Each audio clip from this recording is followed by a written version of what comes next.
Hello everyone and welcome to our next technical analysis review for the Euro US dollar pair. Today is January 10th, 2012 and we are currently looking at price on our 15-minute chart.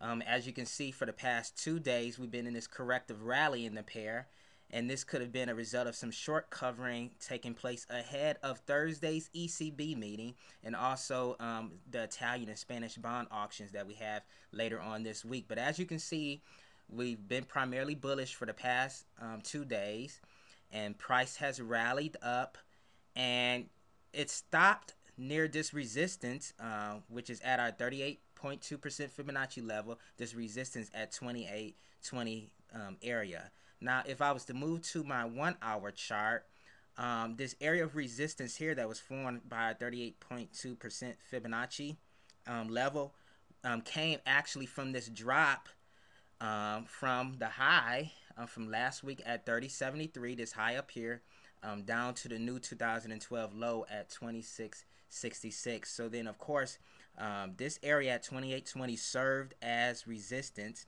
at the 38.2% Fibonacci. So you can see that price rallied up from this low, and it had a hard time breaking through this resistance right here. And if I go back to my 15-minute chart so we can get a clearer view, you can see that it appears that price wants to reverse from this resistance and resume its bearish continuation from this resistance here.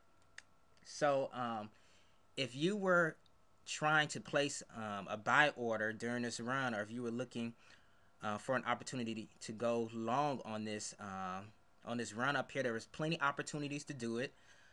If you were up around pre-London Open, if you was up prior to the London Open, and if you would have drew in your fib levels from this peak here at 27.95 down to the low at 26.66,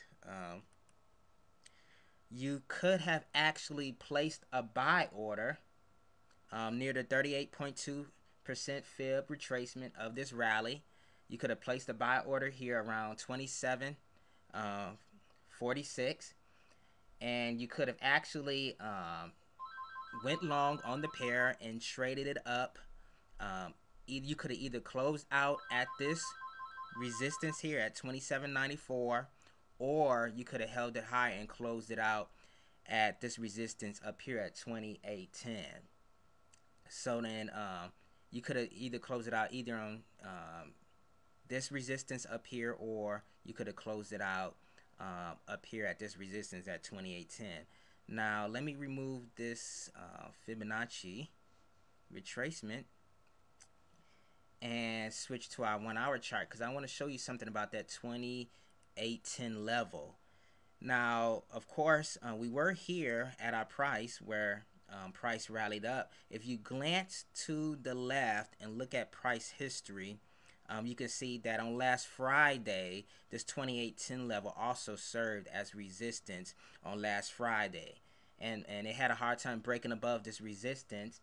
And you can see that it fell strongly from this level. You can see the price action and price fell strongly from this resistance. So this confirmed to us that this 28.10 level was a strong area of resistance and would have been a good location to close off the trade. But also, if you are more of an aggressive trader, you could have placed the counter trend trade and scalped for a little bit. You could have entered the trade here at 28.10 on further confirmation, and you could have actually traded this or went short and closed out your trade near this 26.8% Fibonacci level, or near this 100 simple moving average. And you have confluence here, which shows that this could have been an area of support where you could have closed your trade out for about a 40 pip trade. So you could have done that, or you could have waited for an opportunity to go long again. Since the trend was still bullish, you could have waited for price to come down to the support. And if you look lower on our screen at our stochastic reading, you can see that the stochastic was getting ready to turn up and cycle upwards. So then this would have been a good opportunity to actually buy and go long, since the trend was already bullish. We don't want to place trades against the trend. You could have entered long here and bought the euro US dollar pair and traded it up towards this resistance at 28.10, or you could have held it out until it reached this Fibonacci zone, this 38.2% Fibonacci zone at 28.20 for about a 50 pip trade. So as you can see, once it reached this level and failed to break through, you can see that throughout most of the New York session, you can see the pair has been sliding from this resistance level. And it appears to want to continue its bearish direction even into the Asian trading session. So that's it for my technical analysis review for today, and I will be talking to you later. Okay, goodbye.